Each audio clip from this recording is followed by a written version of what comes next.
What's up, hybrids? Welcome back to another episode of the Fandom Hybrid Podcast. This is Hanako, and I am here with Anthony and Michelle, and we are discussing the long-awaited, well, not really long-awaited, it hasn't been that long, but the highly anticipated season 2 premiere of HBO's House of the Dragon. The Targaryens are back, and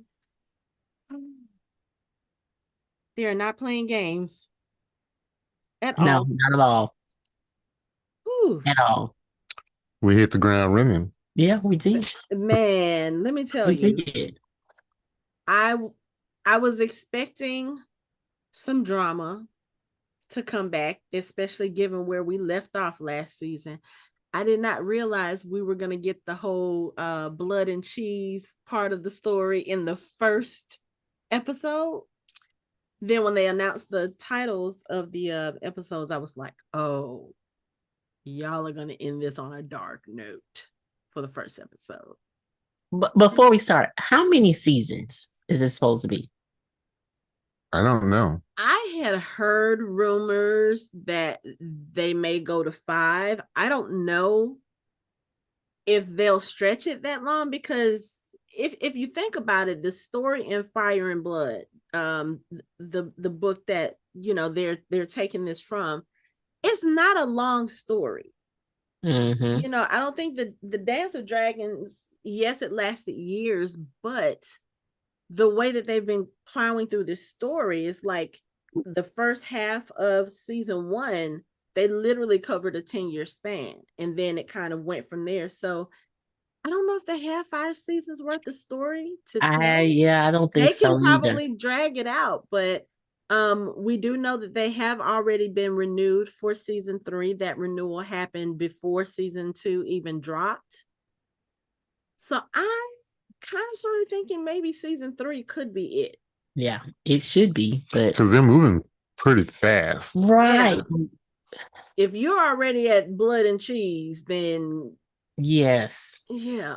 It's, y'all are gonna drag out all of the battles, and I just don't see them doing that, because this show has really had good pacing, even though they've taken us through time jumps and everything. The pacing has been really good. Mm-hmm. Yes. I don't see them rushing it, but I don't see them I don't see them like slowing it down either.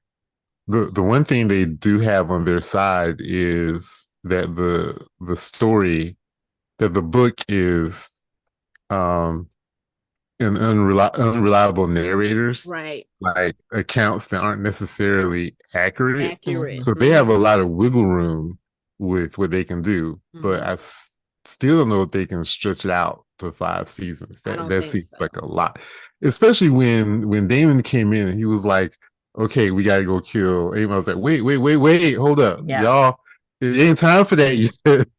wait a second. And that has to come. So yes. Yeah. So I don't know.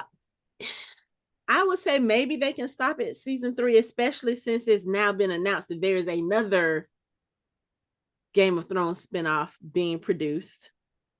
So I don't know. I don't want them to drag it out so much. Like, I love the story. I love what they're doing with it. Like, it's, again, some of the best TV that we have seen.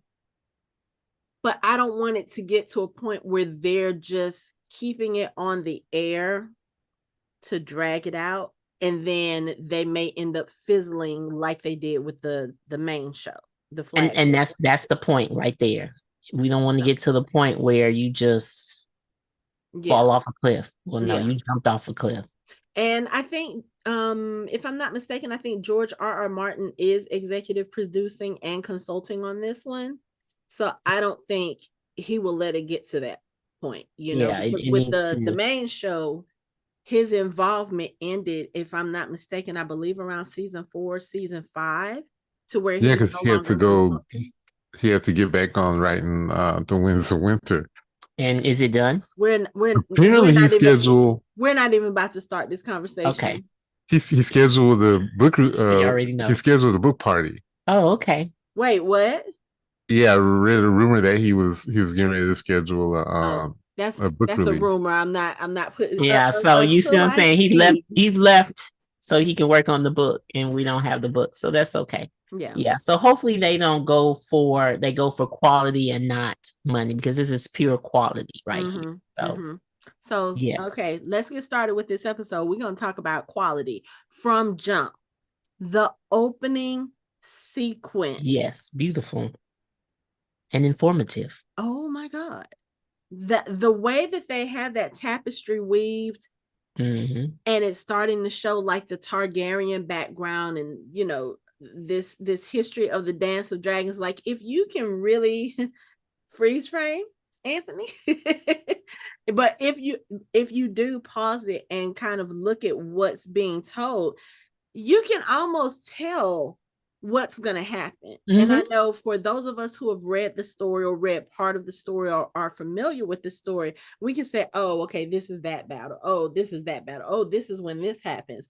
But for the people who are not familiar with the story, the canon, I think it's going to be an interesting thing, because they're going to look at it like, oh, you're trying to figure out, like, you see all these different figures, and some of them you can clearly identify. You can clearly identify Aegon. You can clearly identify Rhaenyra. You can clearly identify a few other bits and pieces. But then some of them is like, who is that supposed to be, and why is that in there? Because they're important to the story later on. With all the battles and with what's going to happen at Harrenhal and all of this other stuff. But we're not going to talk about the book stuff, because we don't want to spoil anybody who hasn't read the books or who's not. It's in the tapestry. It's right there. It tells you everything. But if you're not paying attention and you don't know, because there are some people who, I mean, I've heard that there are people who watch this show who have not seen the main show. I don't think it's a lot of people, but those of us who watched the main show, we would have gotten some of the clues, heard the story, and heard just a little bit of what happens. Like, okay, we already know that this is going to be a bloody battle. Chances are all of the main characters are going to die a horrible death in one way or another. I mean, you see what happened just in this. Chances are, no, actually they are.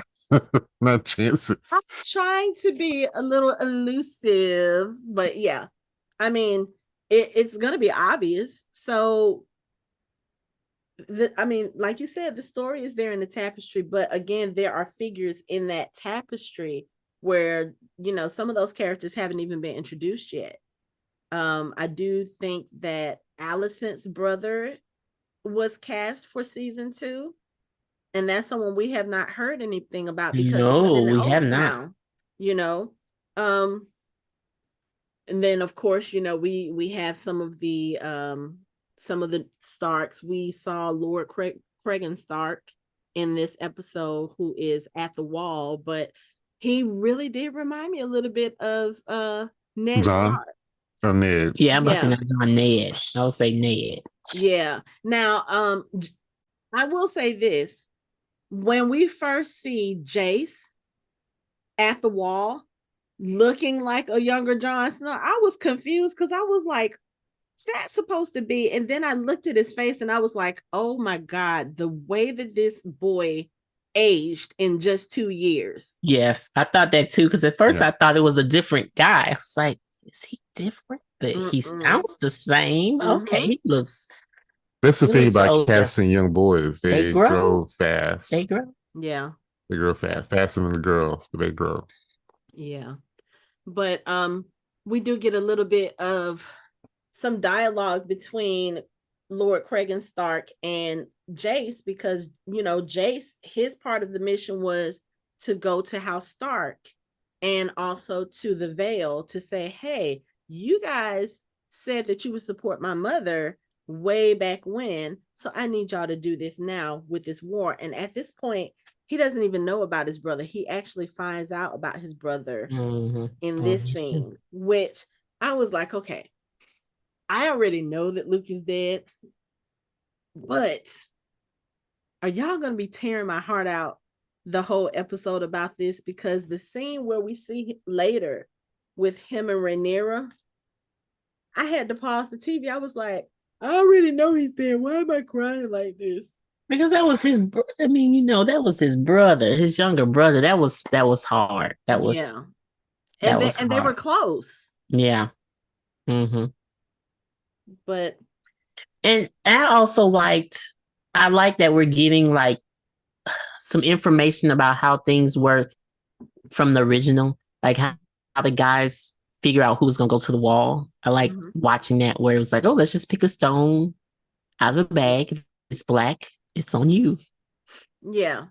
And also because if you recall from the original series, when either of the Starks, like Ned or even Benjen, when they talked about it, they always talk about going to the wall differently than other people did. And you kind of get that in that too. It's like for them, it's an honor. It's something that they do voluntarily. And so you get to see a little bit of that play out and just kind of the feeling behind it. They're like, no, we look at it, our ancestors were the ones who built this wall. We look at it as a great honor to go and be able to protect the rest of the kingdom, the rest of the country from whatever is behind the wall. And they don't mention White Walkers in this, but when Jace asks Lord Stark, so what else is behind the wall? Yeah, death. Because he was like, y'all can leave the wall. He's like, no, we can't. He was like, do you really think my ancestor built a 700-foot wall made of ice just to keep out wild animals and wildlings? Things? I don't think so. No. And the dragons don't want to go past the wall? Right. That tells you. That was the thing that got me, because he said King Jaehaerys and his queen came to the wall. He said, and he stood here and watched as his dragons would not cross. I said, oh, them dragons knew. Yeah, we're not going into White Walker territory. Right. Because we know how that ends. We've seen what happens with that. When the dragons say no, and the dragons were way bigger back then. When the dragons say no, that's a no. I also thought it was cool with the wall that it was well manned. Like they have thousands of men manning the wall, and that just tells you in 100 years how things changed in the North. And I do like them bringing up the tradition of, because we don't think about the Starks being a large family, right? But at the beginning of every winter, they do 1 out of every 10. 1 out of 10 in the household has to go to the wall. That we don't think of the Starks as being a large family anymore. Again, things over 100 years have kind of changed in the North. Because I always thought that was interesting. Because at that point in Game of Thrones, in that world, it really was Ned and his children, Benjen, and that's it. That's it.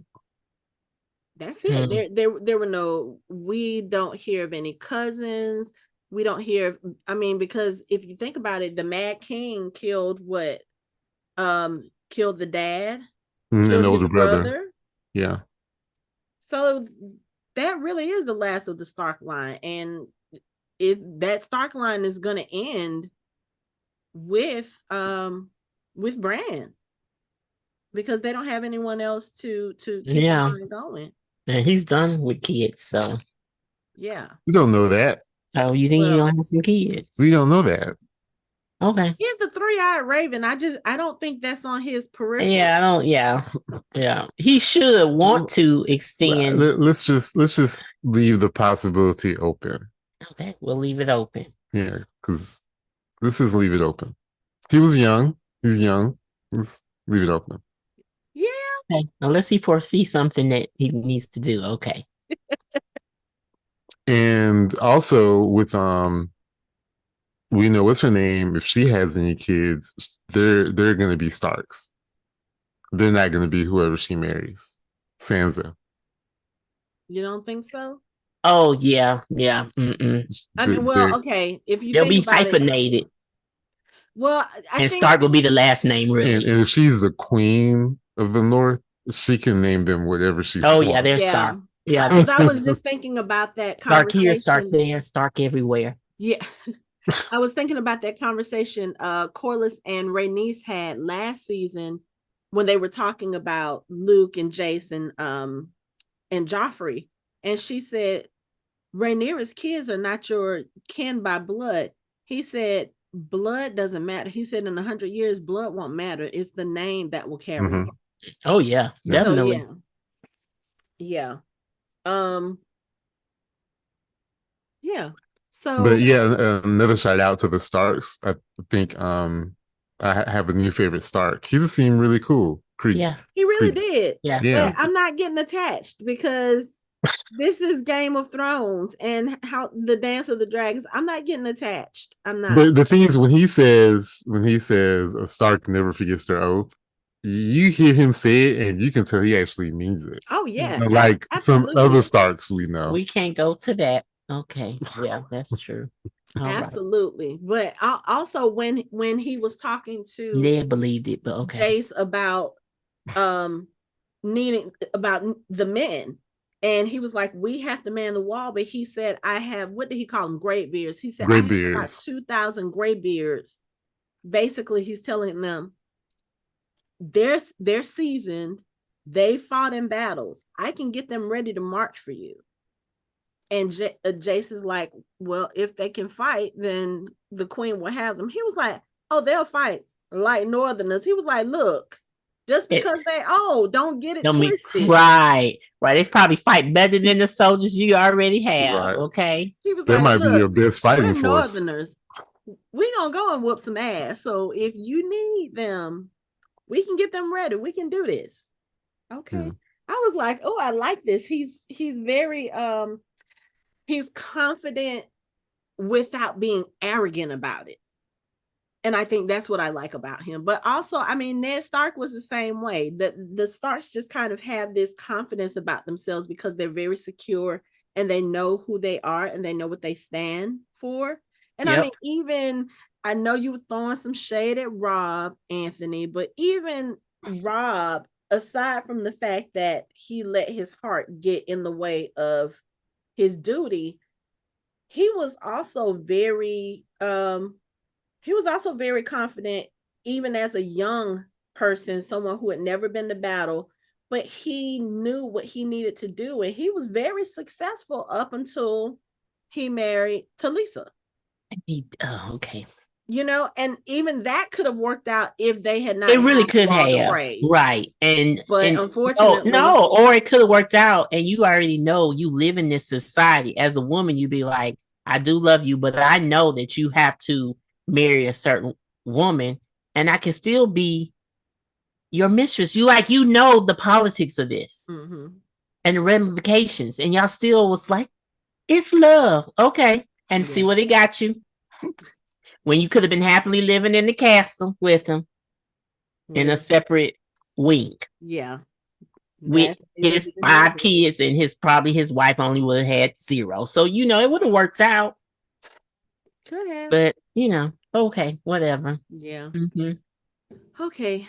But going back to the current story, since I mentioned Lord Corlys, it's still kind of jarring to see him walking around with his little cane, because I'm like, I need him to be at full strength. Yeah, he's not looks like a little kid can take him down.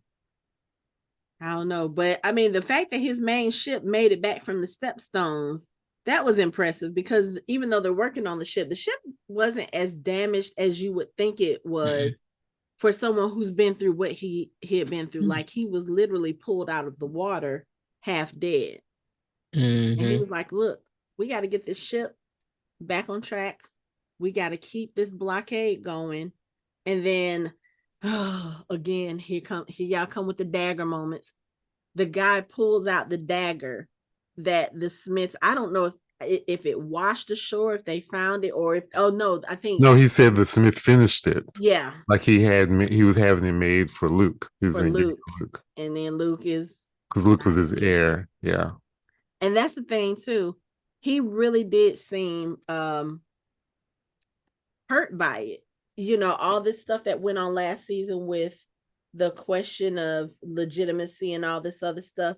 One thing I will say about Corlys, he loves those kids. He don't care Right. They are not his sons. And I think if you really think about it, Corlys knew what his son was. And if he didn't, he for sure knew it when the lover got murdered at the wedding. So he probably figures, okay, you know what? They probably had an agreement. They probably did this. They probably tried, which we know they said that they did. They did. And as long as Laenor was good to those boys and he treated them like they were his own, in Corlys' mind, that's all he did. Well, don't give him too much credit because he also was eyeing the throne. And these kids were going to be, this was going to be part of his legacy. Like he said, the blood is not going to matter. It's the name. Correct. So for him, yeah, he was okay with it, but he wasn't okay with it in an altruistic way. He was okay with it because it was politically important to him. But also, it's that part is still intact. Jace is still the heir. Both can be true. both can be true. Yeah. Both can be true. It allowed him freedoms too. Plus, because if you think about it, close to the throne. Yeah. But you look at the way that he, even in that one little scene, the way that his face changed when he talked about Lucerys. And you think about the way, let's say, Otto is with his grandchildren. Otto really seems to me like he cares about those grandchildren only because they are heirs to the throne. I mean, does he care? Does he even care that way? I mean, it's getting to a point now. You're looking at them like, why? Well, I wouldn't put it past him that he wants to be on the throne himself. That's what I'm saying. That's what he really wants. What the machinations are when you hear him and Alicent talk, because she's like, yeah, we can wait for, the little joy for Aegon to kind of die down. When he gets bored, then we can start running things kind of sort of in the way that Cersei was running things when both Joffrey and Tommen were on the throne. It's just that Joffrey grew tired of her and started to be more independent. And you can kind of sort of see, I feel like Aegon is going to start doing the same thing, especially because he has people like Lord Larys whispering in his ear. Yes. Like, yeah, you know what? You need to get rid of your hand. But also, and he's already, go ahead. He really didn't want to do this. And he was a little different. So, and I'm sitting here like, y'all are watching this, and this is what y'all wanted. This is what you wanted. Right. But he won a bad job so far. I mean, the fact that he's actually, when you see him, I know that when we were introduced to him, he was kind of a brat. He didn't want the throne, but now that he's on it, like when he goes to listen to the petitions, he comes in, he's very polite to the townsfolk. Good morning, everyone. Let's start with the petitions. How may your king be of service? He asks for their names. He does things that like Joffrey would not have done it. Joffrey didn't care who that was speaking to them. And then when the townsfolk, when the small folk, as they call them, give them his concerns, he's listening. And like with the first guy, he was like, yeah, you guys kind of took my best herd to pay for, for the dragon's food. And it's the start of winter. And he was like, oh, you're going to need your herd for the coming months. Like, you have to be able to earn your living. I can make you whole. I can give it back to you. And I feel like the fact that he thought that way, I feel like if it wasn't for Otto and Alicent's influence, he probably could be a decent king, because he does understand, okay, like he told Otto, the first time Otto came up, he was like, no, we can't do this because this, that, and the other. He let Otto have his way. He was like, okay, I'm so sorry. I can't give that back to you. But that second time when the smith came up and he says, we need to be paid before we start working on your weapons because we have to get the materials in order to make your weapons. He was like, you know what? You'll get paid and you'll get paid well. I understand that because what you're doing is important to our cause. And when Otto turns around and tells him, he was like, the small folk are important to our cause. Otto turned around and went back down because Aegon was like, look, don't be telling me nothing else. Right. Like, you've already done this once. I let you have your way. Now you finna let me be king and go sit the fuck down and let me do what I'm doing. I still think he has a mixture. I think he has that. That's the nice part from his dad when he was talking to the people. Mm-hmm. But then you can see a little bit of meanness, not to get his name, when they were in the war room and you were going to let your son ride him like a pony. Mm-hmm. Mm-hmm. That cruel twist. Right. Yeah, it's there. Yeah. And I think they gonna mention it when the sister didn't really want to be married to him too, because she said he was cruel. Mm-hmm. Right. So he's a mixture. Yeah, I get that. But as far as him being a ruler, I think if he was being steered the right way, he probably could be a good ruler, and he could not necessarily grow out of that cruelty, but I think he could be taught to see that being cruel is not the way to go. Or he just pay for cruelty at night and then be nice during the day. Yeah, I mean, I don't think I don't know if he would feel or think that it's cruel. He just he's a party dude. I'm really joking about that. I mean, he probably does some things that other people who don't have a choice in the matter would think is cruel. And he just think this is just pleasing. Yeah. But then that's fine. But then he goes to work. He works hard and then plays hard. And nothing wrong with that. Mm. But I also feel like some of the stuff that he did in the first season was because he was actively trying not to be the king. Yeah. He was like, okay, if I fuck this up, if I do this, if I do that, they're not going to want me. Yeah. And unfortunately for him, that's not how it works. Well, initially, he didn't even, there wasn't the possibility that he would be king. So he was operating in life like I'm not going to be king. Right. I'm good. This is great. Like, because he was like all the way to his deathbed, my father did not want me on this throne. Right. So it's like my sister is supposed to be the queen. So like, and she got kids, so I'm done. Right, right. But can we go back to the Corliss real quick because it came up on her screen? I was trying to tell Michelle like the significance of the dude who had the knife, the dagger. That's I think he's going to become important. I think so too. The first name, it jarred something in my memory, but I haven't read that. I haven't read that book since. Because of the awkwardness of their conversation. I think that's one of his bastards. Oh, you might be right. Sibling or no, that's one of his bastards. You might be right. Aelin. Okay. Yeah. Okay. Yeah. Because they would also explain why he shaves his head too. Oh, yeah. Oh, yeah. Doesn't want that. Yeah. Okay. Yep. Yeah, you might be right. Because I was like, when he said his name, I was like, that name sounds familiar, but I couldn't think of it because, and also I have not finished reading the story, so there's still some details that I'm not going to know yet because I haven't finished. But also, like you said, the way that they were kind of not necessarily circling around each other, but just the subtleness in the facial expressions. Like, yeah, he was like, I heard that you pulled me from the water. Yeah. And the way he kind of looked at him, he was like, I was just doing my duty. It was only my duty. That was your dad, and you were saving his life. That's what was going on. You know, he basically was like, I don't give an F.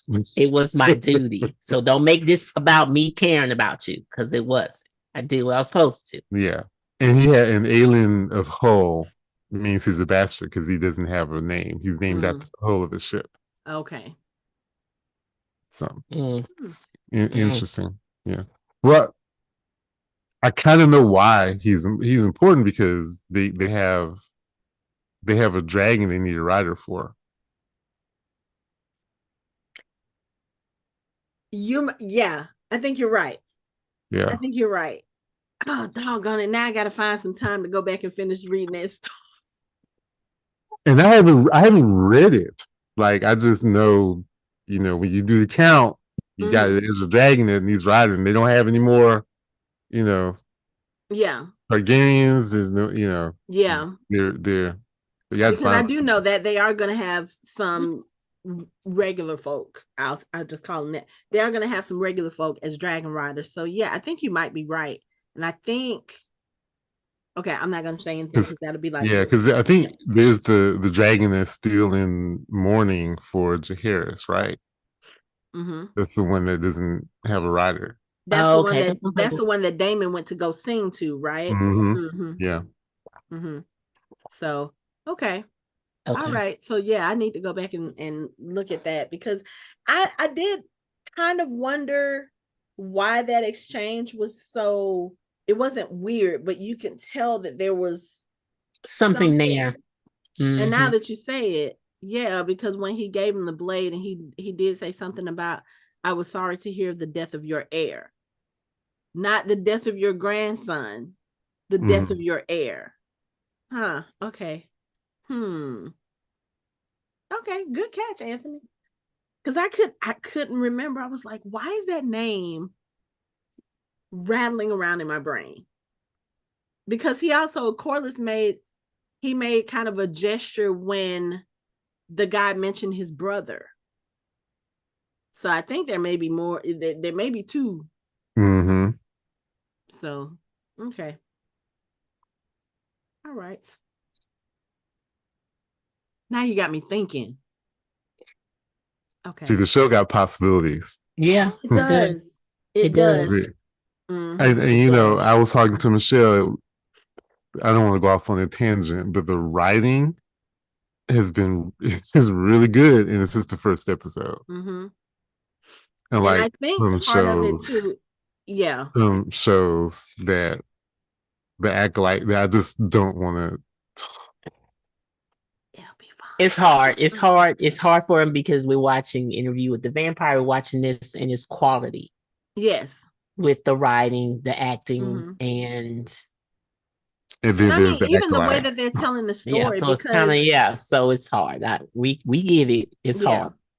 But like even the way that they're telling the story, because again, like you said, the quote unquote account that we have that was written, it's secondhand, it's word of mouth. It's oh, this is what we saw and this is what we think may have happened. But they even say it in the book that this is an like you said, unreliable narrative. So it's kind of like they're finding ways to fill in the holes. And I think they're making some really good choices with what they do. Like also with the blood and cheese story that happens at the end.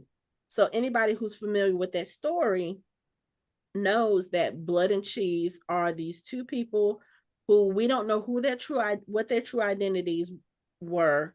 That information has been lost to time, but they committed one of the most heinous acts of the whole Dance of Dragons by beheading King Aegon's 6-year-old son, Prince Jaehaerys.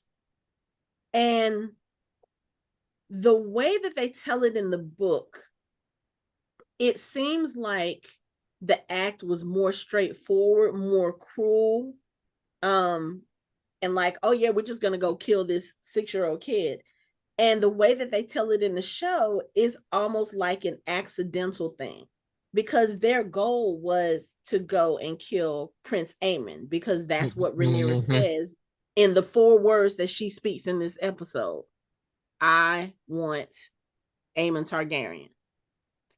So their goal was to go and kill him. And you see the conversation they're having with Daemon when they said, well, if we can't find him, what do we do?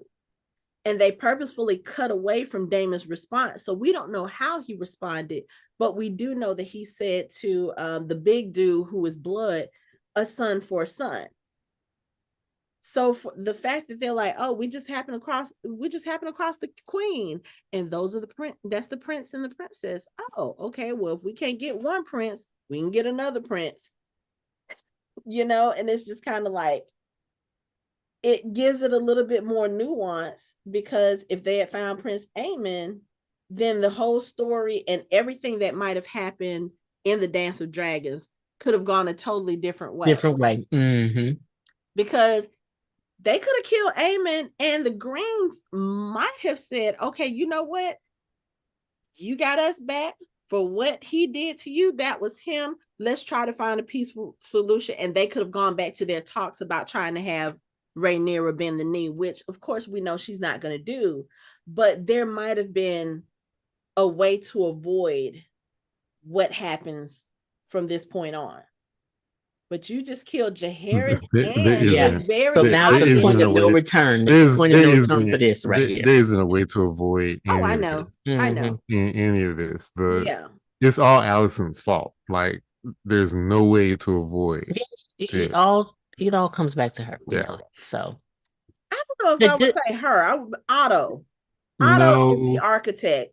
Otto was the one who planted the idea in her head that if Rhaenyra takes the crown, she will take your children from you in order to secure her claim. That is true. I mean, I guess we could say it was Viserys' fault, because she was fine until she thought he was telling her it should be Aegon on the throne.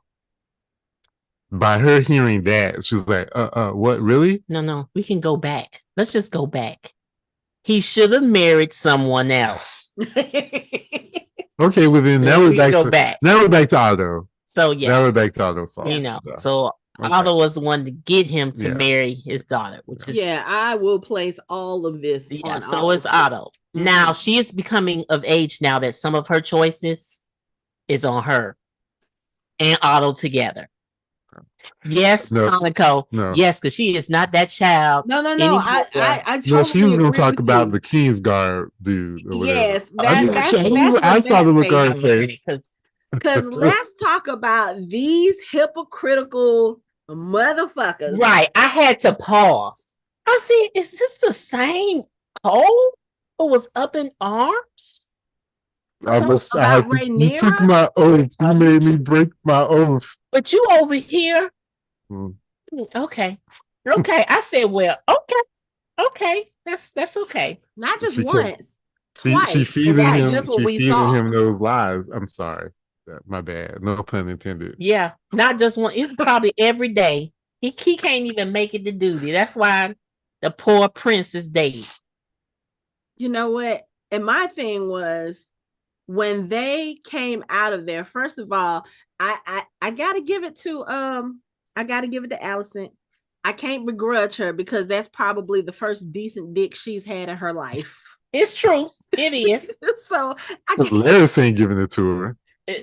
No, he just need to look at her feet. And Viserys probably was disgusting when that was nasty. It was time to procreate. So I'm not even going to begrudge her that. I am going to say the fact that the whole sloppy seconds type thing, like, you couldn't find somebody else. But then again, Christian Cole is so loyal to her that's probably the only person she could, and not have to worry about her reputation, not have to worry about someone telling. But okay, you're not going to tell me that Larys does not know. Larys knows. He made it a point. He was like, came by to talk to you this morning, and your handmaiden said that you were otherwise occupied. And he's looking at her expectantly, like not looking away. Look into my eyes. Like, I was coming to get some feet stuff going on, and you were busy doing something else. Let's go back to Cole for a second, because he has to continue, because if they find out, they're not going to do anything to her, but he's going to be stripped of whatever he has and sent to the wall for breaking his oath. So he has to keep it secret. He has to continue this if she wants it, because she can have him sent away. Right. Yeah, but I think he's not being held hostage here.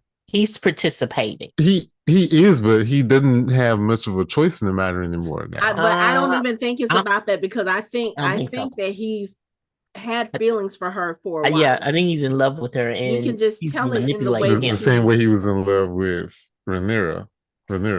Who turned him? All it takes is one. Who turned him? Good, right? Who turned him? I'm saying she turned him out. Yes. All it takes. Well, she's also was whispering. Alicent was whispering in his ear later on too. So it just gets too confusing. All these people. That's why I said she has some blood on her. We can't say it's all her daddy's fault. Oh, no. I'm not saying that it's all his fault, but he was the architect. Yeah, he about 66, 70%. Mm-hmm. And I'm sure it's not hard to figure out. I'm sure everybody kind of knows. Oh, Otto definitely knows, because when they walked into that small council room, he looked at Cole and he looked at his daughter. I said, they ain't had a time. They haven't had time to go wash up nothing. Kristen Cole probably walking around with his breath smelling like Alicent. I don't know. I'm just saying. Look, we all grown folks here. We all know what goes down. Right. Yeah. Okay. No time to clean up nothing. Okay. Can we talk about Larys for a moment? Wait a minute. Hold on. I gotta wait a minute. Let me finish up with Cole. Oh, okay. Because my thing is, you are literally doing the same thing that y'all were slut shaming. Thank you. For. Thank you.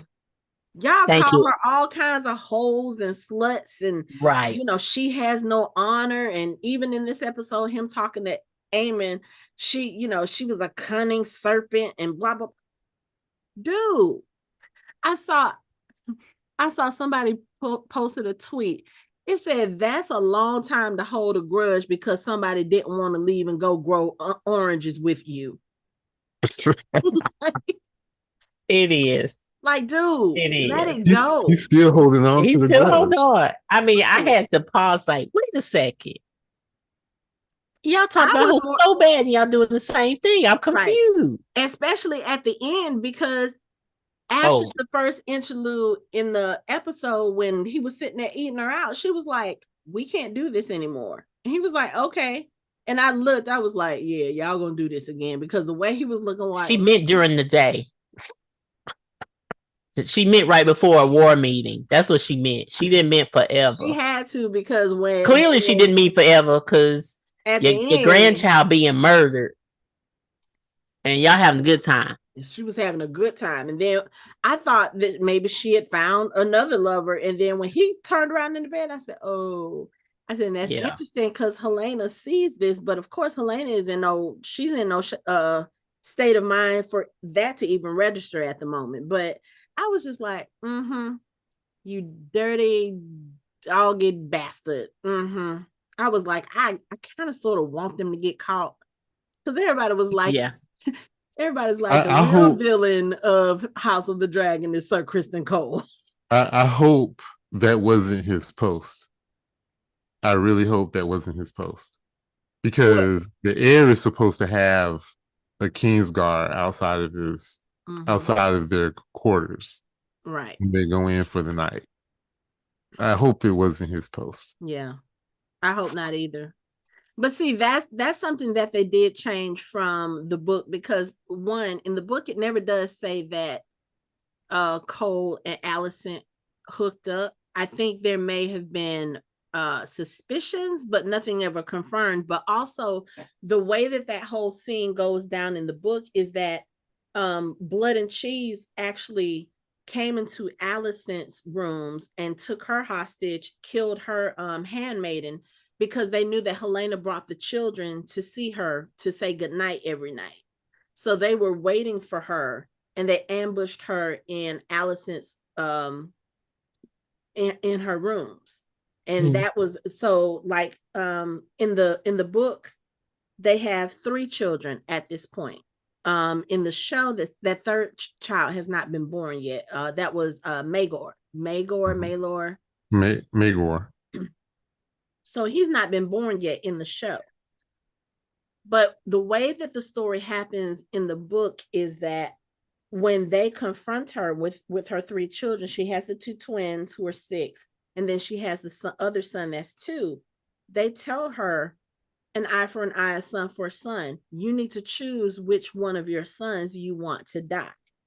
And she's very calm about it. And what she does is she chooses the younger one because she was like, okay, he's too young to understand what's happening. He's not the heir, whatever. And so she points at him, and Cheese basically tells him, he was like, you hear that, little one? Your mom wants you dead. And they end up going to kill Jaehaerys. But all of them are made to witness it. So they toned it down a little bit for the show. I mean, it didn't matter because, one, I don't want to see them beheading a 6-year-old. No. And 2, the sound effects gave me what I needed to be horrified. With closed caption, it's even worse. Yes. But I mean, just you hear them smothering him, you and hear then them slicing stick the knife, and then you actually hear the sounds of them trying to take his. I was like, yeah. But yeah, so I know that in the book there was a guard outside of Alicent's door, and that guard got killed. It wasn't Sir Criston Cole because he ends up fighting a little while later. So I don't know, because I think we never see like a guard. Like, we know the handmaiden right in there. So they may make it where it is Cole just to cause a little bit more drama in the story. Because remember, Cole was stationed outside of Rhaenyra's room. Yeah. Because she was the heir. So the heir is supposed to have someone outside. Yeah. And it should be the commander of the King's Guard, right? Yeah. But, yeah. Because it's always like that. Because even when Jon was born, the King's Guard was there at the tower. It could have been somebody else, because if you think about it, maybe Criston Cole was off duty that night, because I don't know if it's the same night, but he was also in Aemon's room with him, kind of conspiring what they should do instead of what the king should do. And he didn't have on his armor then, so it might have been an That's true. Of course he didn't have his armor on. He was naked. No, I'm talking about when he was in Aemon's room. Aemon's room, when they were playing war games. Okay, where did Aemon disappear off to? To ride his dragon. So we can go back to Larys now? Yes, we can go to Larys. Okay, so Larys might be the most dangerous person in this show. You know, do I believe that he found people who were not loyal to them? No, I just think he killed them all so he can replace them all with his people. Like, and Alicent knows that. Alicent realized that. She's like, oh, she's like, nah. Everybody just go. Let's go. But okay, so here's the other interesting thing about Larys, because like I said, when he was talking to her, he made it seem like he knew what it was that she was doing when she was indisposed. Then he tells her about finding the spies. They no longer breathe our air. And I took the liberty of replacing your staff to make sure that those people are loyal. And she was looking at him like, okay, he's got those people watching you. But I think the really interesting thing about it was the next scene you see, she's in the bath.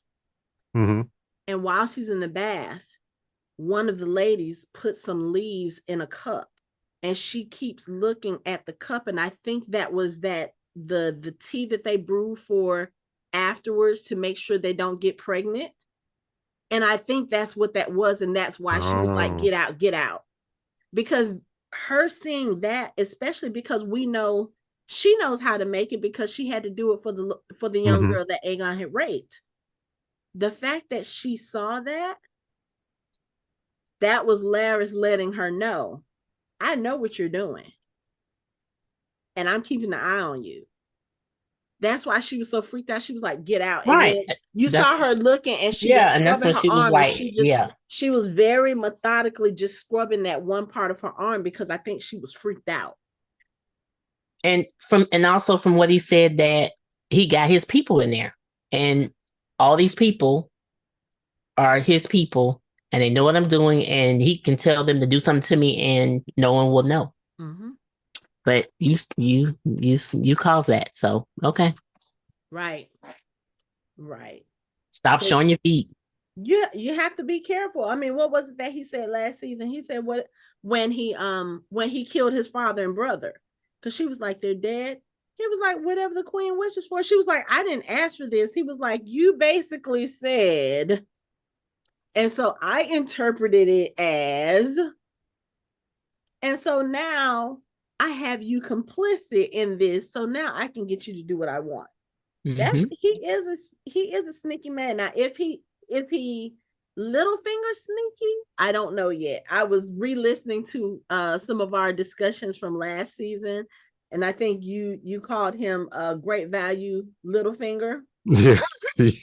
I don't know if I feel like he's that level yet, but also we haven't seen as much of him. That's why he's great value. Yeah. I know, but I don't know if he's getting to that point. I mean, because he has Alicent under his foot in this instance, and then now you're talking to King Aegon, and you're like, yeah, you might want to rethink having your hand. This was your dad's hand. You want to be known for something different. So you're going to have to start doing different. I do think this is the beginning of the end of Otto Hightower as far as his influence in the castle. Because the next thing that's going to happen is he's going to ask him, well, if he asks him, well, who should be my hand? Or like, yeah. I don't think Larys wants to be hand though. I think he likes what he's doing because you can manipulate things from behind the scenes. Yes. But he has someone in mind. He does. He might have 3, 4, 5. They're already ready. They dressed. How do we know that the friends that he's hanging out with aren't people that Larys has already got in place? Right. Mm-hmm. Those two dudes who aren't who. There's 3 of them. Is it 3 of them? Mm-hmm. This come out of nowhere. It's the 2 guys that were on the side of him, and then there's the shorter black guy that was walking behind them. But he was in that throne room with them, making jokes and stuff as well. Mm-hmm. Yeah. So this, and the other thing I wanted to say is, Otto thinks he's playing the Game of Thrones. He thinks he's doing the game really well. Alicent thinks she's doing the game, but I don't think they realize they're making a lot of mistakes. They're creating a lot of problems for themselves and making it easy for someone who knows how to play the game, Larys, to just come in and steal their pieces. But it's not even just that.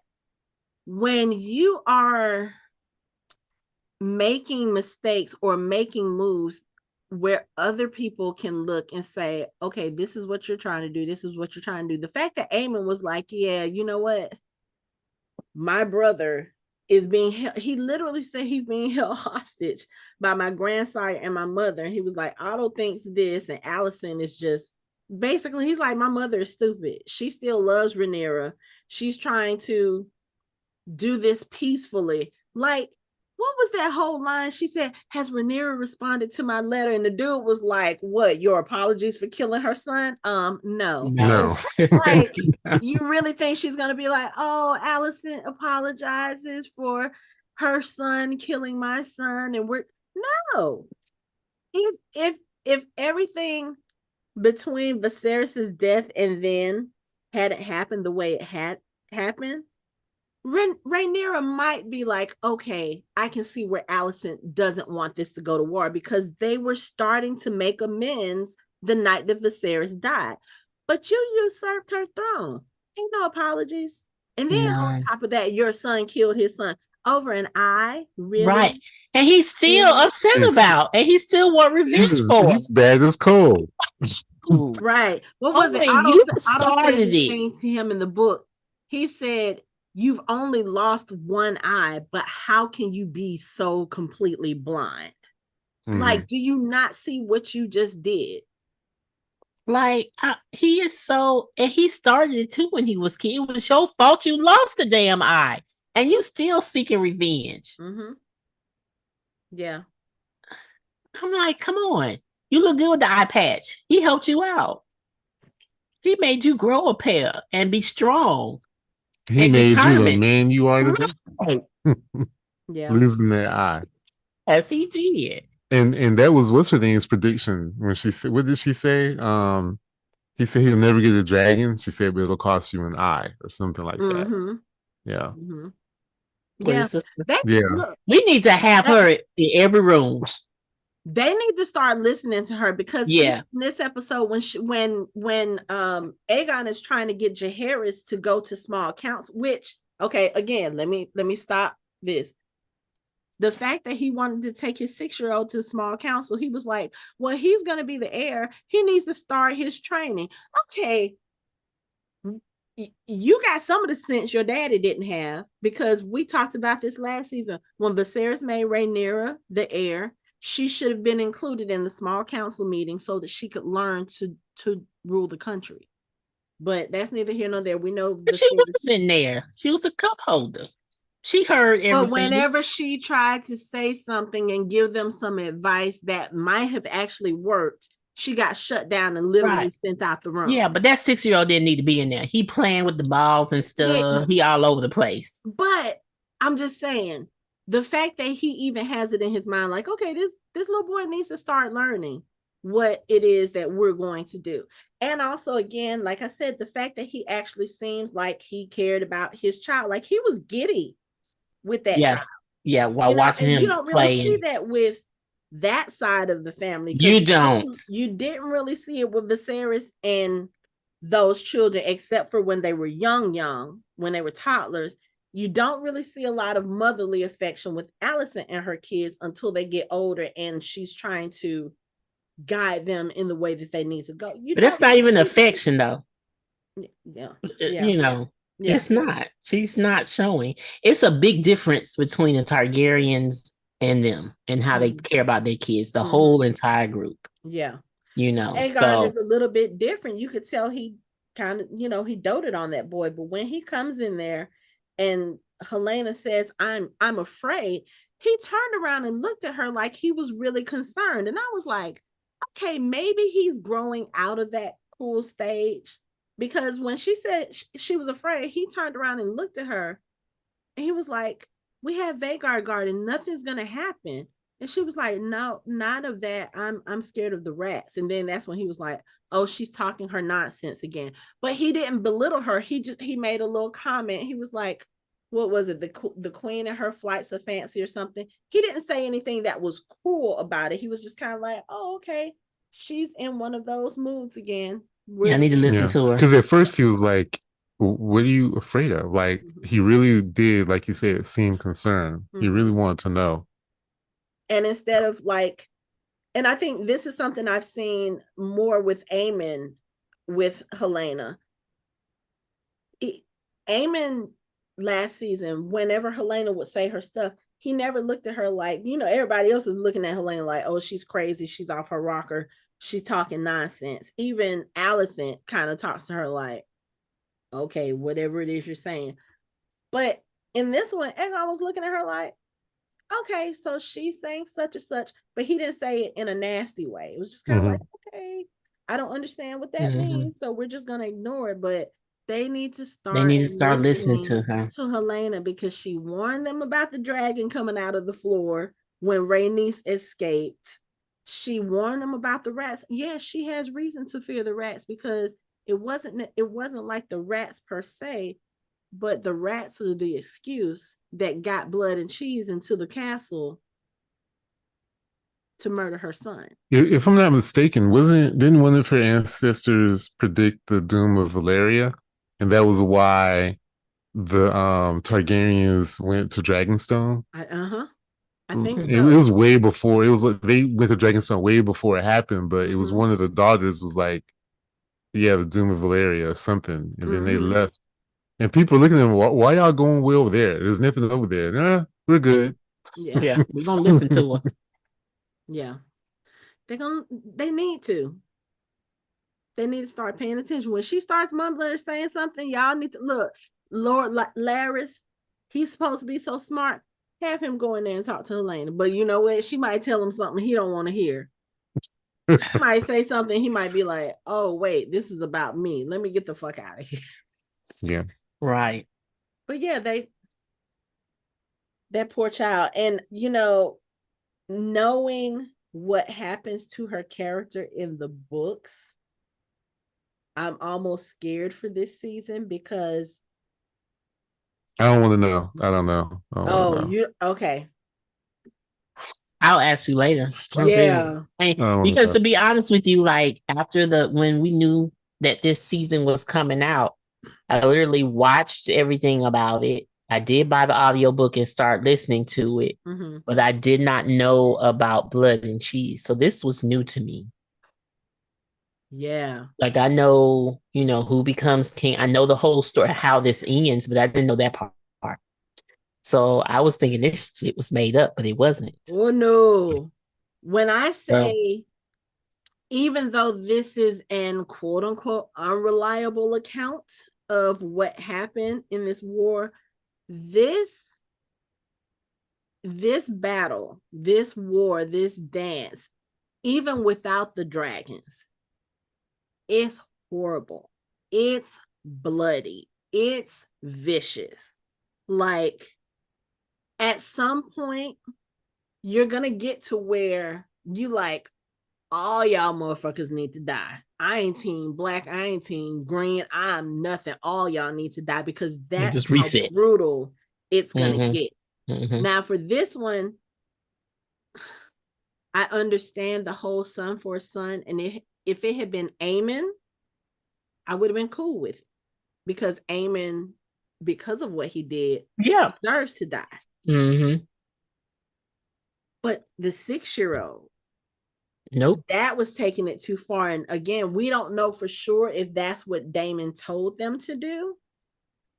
I can't say I would put it past him. I wouldn't put it past him, and that's the issue. Like, that is because he still borders wanting to be king and assisting the queen. Like, he's between those two. Yeah. And him and Aemon, like, that's really, Aemon is his kid. I mean, yeah, because they literally are two sides of the same coin. Yeah, they are. Yeah. And I told Anthony, I said, what happened was because his dad and his uncle, they're brothers, and they're pulling from the same genes. And Daemon just got some of that extraness that Aemon's father didn't get, Lucerys didn't get, but Aemon got it. And that's why they are very similar. It's almost kind of like it's a second son thing. It really is. Yeah. Yeah. So it's like, okay. They just should have killed Aemon, because this right here starts a whole nother issue. Yeah. If they could have found him, they would have killed him. They would have tried. Let's be honest. They would have tried. I don't know. Because Daemon said he's gonna be hard to kill. Yeah. I don't know. I think he still would have had a difficult time with blood. Because he would have. He said he's difficult, but they would have got him. They could have got him, but they didn't have to kill the kid. But that's neither here nor there. But we haven't seen him fight either. Huh? We haven't seen him fight. He's like, what is he, 16, 17? Who, Aemon? Yeah. We've seen him do the sword. And practice sword. Yeah, practice swords. And he has gotten, like, I know he was bullied, but then you turned into something else. I remember that banquet. I remember that banquet when he bucked up against Daemon. Daemon looked at him like, come on, let's do this. Yeah. Let's do this. Yeah. You want to test that theory? Their fight will just be fantastic, but we have a while for that because I like both of them in the story. So I need them to fight in season 3. I don't know if I think they're gonna make it that long. Daemon is discount Daemon. he discount Daemon. Great value. Great value Daemon. But yeah, this is going to have a negative impact for Rhaenyra because people are going to think that she was the one. Yeah. And that's not what she said. That wasn't her core words. You're right. But also, when she walked in and she said, I want Aemon Targaryen, she looked up directly across the table at her husband. You know what kind of nut you married. Yeah, because he'll get it done. No, he didn't get it done. I don't. She wasn't thinking clearly because you say something like that and he's gonna go do something stupid. Yeah, that's true. Like I said, you know who you married. And I'm gonna get on him because I know you want to use people you can trust, but if you want to assassinate someone, you hire a professional. You hire a professional. And I cannot believe he didn't know or couldn't ask the white worm about a professional. You don't hire. That's the thing. She wasn't giving up any information. She basically told him, she was like, I am of no use to you because. No, she knows some assassins. She knows that would be not anyone that worked for her, but she would know who the professional killers. The faceless, they were around. She could have told him about them and had them killed. Have them kill the king. I mean, not the king, but they would have got to Aemon because Aemon, and they wouldn't have had a problem with it because he wasn't the heir and he wasn't the king. They would have taken the coin for that. Unless they were supporters of the Targaryens. No, they don't take sides. Well, they don't. Okay, Daemon was trying to get him a discount. He was going with, I know who I can trust, and I'm gonna have people, even though he didn't know anything about the rat catcher, but he knows blood and he trusts blood. He didn't know. He knows the rat catcher owed debts, and money is a very good motivator. Right, it's an incentive. Motivator, yeah. But here's the thing: we don't know what he said afterwards because he could have said, "Shit, yeah, kill a kid. I don't care." Mm-hmm. No, I'm sure he said they're like, "What if we can't find him? A son for a son?" Mm-hmm. I'm sure he said that. Yeah. Blood literally says he said a son. He said a son for a son. So yeah, and there's a son right there. Mm-hmm. So yeah. But the thing about they're saying that these stories is what is it, unreliable source or whatnot, or unreliable narrative narrator. However, we're getting the details of the story.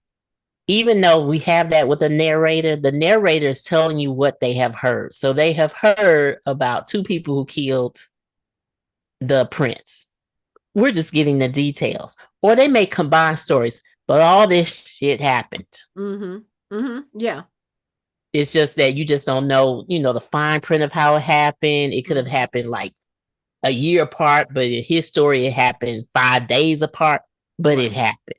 Because I like how we said, it's an unreliable narrator, so we don't know what. No, because those are the people who know the tea.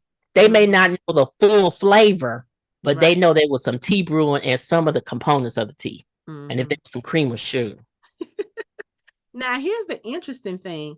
So when Blood comes into the room and he comes across the handmaiden, and he was like, showing her the rat traps and stuff, she saw his chainmail. She knows that he was part of the King's Guard. Why didn't she run and tell anybody? I mean, she obviously ran and disappeared. She didn't warn anybody. She didn't tell anybody. I find that very interesting. That's one of Larys's people. Right. She ran and told him. She just disappeared. Because whatever was going down, she wasn't going to be a part of it. No. Because she was Helena's handmaiden, not Alicent's. Larys replaced Alicent's staff. No, he said he did the whole castle. He checked everybody out. Not just checked everybody out, but he only killed the people that were spies, and he replaced his people. He told her. that he only did killed that. the ones who were spies. Okay, I get what you're saying. We don't know. We're now presupposing that the ones that were still around were not already his spies. Okay. You've got a point. You've got a point. And then even the second point, even if she's not one, do you want to be involved? No. All I know is a rat person came in here, was collecting rats, a rat catcher. That's all I know. And I went to draw the bath water. That's all I did. Because when you see that, you know something. Yeah, when you see that, you know something is about to happen. She vanished. And they will kill witnesses. And one other thing that made me think about that was we were watching another show, which is amazing, Shogun. Which I still need to watch. Which I need to watch. I'm not going to spoil it, but yes, the house servants and maids and handmaidens are all very important to somebody. Okay. Yeah. And apparently, I think she was very important to Laris because she dipped. So she was avoiding being killed. Like he ran after her and she was gone. Gone. I was like, damn. I said, was she even really there? Or right. I mean, she might have been a faceless person. Who knows? Exactly. Exactly. So, but yeah, I feel for Helena because one, she out of all of them, she doesn't deserve anything she's about to go through. No, she doesn't. She just happened to be born a Targaryen. And yeah, because she about to go through some shit. But there was something else I wanted to talk about. Okay, so I think it's very interesting. We were talking about Aegon and his three pals. I think that's the first time we've ever seen a king with friends. Because they were just sitting there just chilling and drinking. They were making fun of him and he was okay with it. He was making fun of himself with them. I was like, this is weird. But he was young. Well, that too, but I'm starting to think about what Anthony said about Laris may have planted those people there to kind of get close to the king. I'm just like, and to get information, but then he was young. Like he didn't know that he was going to be king, so he has made friends. He likes people. He likes hanging out, so he's not going to stop that. No, because he wasn't trained that you can't do that. So, and poor dog. I'm sorry, I'm going back to Blood and Cheese and the dog. Why the fuck he kicked the dog? Yeah, why did he kick the dog? That was pointless. That had nothing to do with anything. It didn't. Here. I was like, you know what? Whatever happens to you, you deserve it. I'm sorry. I just went back to that because I saw it again. I'm like, well, why the dog? I don't know. But the conflict with Otto and Alicent. I think that's very interesting that they were having the conversation about whether or not they're on the same page. And they were like, yeah, well, I want this outcome. I want this outcome. So we need to be working together. When Alicent called him out about what he was doing, undermining her, I think Otto was looking at her in a different way because I still feel like Otto feels like Alicent is still someone that he can kind of control and manipulate a little bit. And the fact that she was like, look, if you keep undermining me, those boys will start to drown me out and I will have no influence on them. And he was like, oh, I didn't look at it that way. Like, she might have a point. Because obviously the king is growing tired of your shit. So you still got to have a way to get in there. So yeah, they finna go through some mess. So we are back. We had a quick break because Lori has now joined the chat. So Lori, we've pretty much Lori has entered the chat. we pretty much talked about most of the episode. So let's just get your thoughts so far about what you think about the first episode of season 2. I thought it was crazy. I watched the last episode of the last season right before, so I was like, okay, I'm ready for this. I was not ready for 90% of what we saw. It was awesome. It was a little bit confusing because the last part with the baby is slightly different from the book, but that's okay. I think they did it better. Seeing Winterfell, seeing the wall was awesome. Seeing Alicent get her freak on was a little disturbing. It just was. Look, that was the Queen's deserved love too. Right. Not from true. That motherfucker, but this is true. I thought it was a strong start. I loved the new intro with embroidery. I thought that was gorgeous. Mm-hmm. I can't wait to see what they do with that. All in all, I have to say that this is probably, if you look at all of Game of Thrones, this is probably one of the strongest season openers that I've seen in a long time with Game of Thrones. Agree. But you know what? That's one thing Game of Thrones does do well. Yes. Their season openers are always like jaw dropping. Spot on. Yeah. That's pretty much what I gotta say for now. Okay. So Anthony, as you were saying, we hadn't talked about Rhaenyra yet. So let's go to Rhaenyra. The fact that Emma Darcy uttered 4 words in this entire episode and still had one of the most powerful performances of the episode. Correct. I was fucking impressed because they should just give her the Emmy now. Just give her the Emmy now. Mm-hmm. Just give it to her. Yes, because we always talk about expression and body language and being able to convey what the characters are feeling or going through without having to say a word. And like every time she was on the screen in this episode, I was literally crying because you could feel her pain. And even at the beginning, when Rhaenys comes back and Daemon is like, get back on your dragon because we gotta go kill somebody, and she's like, no, we need to, is this what the Queen wants? And he was like, I don't know, she's been gone for days, she went out by herself, no protection. He was like, we just got to go take care of this. And Rhaenys is like, no, we need to wait to see what she wants to do. She is grieving her son. And what was it? He said, the mother grieves while the queen shirks her duties. And she said, back up. Right. Back.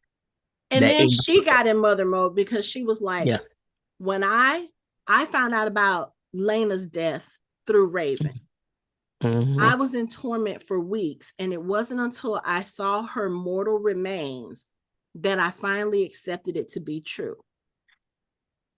Rhaenyra found out about her son through a raven. She needs to go make sure that this is true. She needs to understand in her heart that he is truly gone. And I think it's so interesting because you always forget that Rhaenys was Daemon's mother-in-law. But when from the moment she mentioned Laena's name, his whole demeanor changed. Because again, I feel like that was a wife he actually did love. And I think he was very torn by her death because he didn't want her to die. That's one of the reasons why he wouldn't let the Maesters do to her what they did to Queen Emma. Because they were like, yeah, if we do this, she may not live. He was like, and he wasn't going to let that be his decision. So when Rhaenyra does finally come back, he has a totally different approach with her. Instead of being mad that she took off and she didn't take any protection, he's very gentle with her. He walks up to her, he touches his forehead to hers, and he says, did you find what you need? And the fact that she nodded her head like, yes, did you see the look of surprise on his face? He was like, oh shit, so she confirmed it. Like, he really is gone.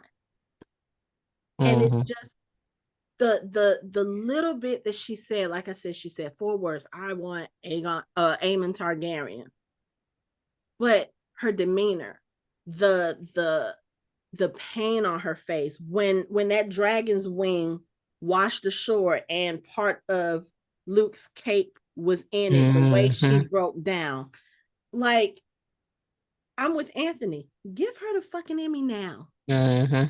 Because I don't think you're going to get as raw a performance from anybody else this season. Maybe in the next episode, when Aegon realizes his son has been murdered, you might get it there. But even from the previews we see, he's very vocal about it. He's very angry. He's like, I'll kill them all, blah, blah, blah. He's vocal. Rhaenyra didn't have to say a word, and you knew everything that she was going through. When she walked to that table and they started trying to give her their updates on what they were going to do, you could see from her face, she was like, I don't give a fuck about nothing y'all saying. Bring me my goddamn brother. Her competition is in Shogun. I'll just say that. Oh, okay. But I also like that Rhaenys is, she's there. As someone who has lost a child, she understands. I'm sorry. I understand. Daemon knows that. I mean, he's lost a child too, but it's something different. It's different for a mom. And Rhaenys, she one bad woman. He was like, I love her. He said, Aemon could be out there for her. She said, then I'll feel sorry for right. Like she got it under control. But I like how she put in point. Comes across her right now. If he comes across Rhaenyra, the war is over. I'm sorry.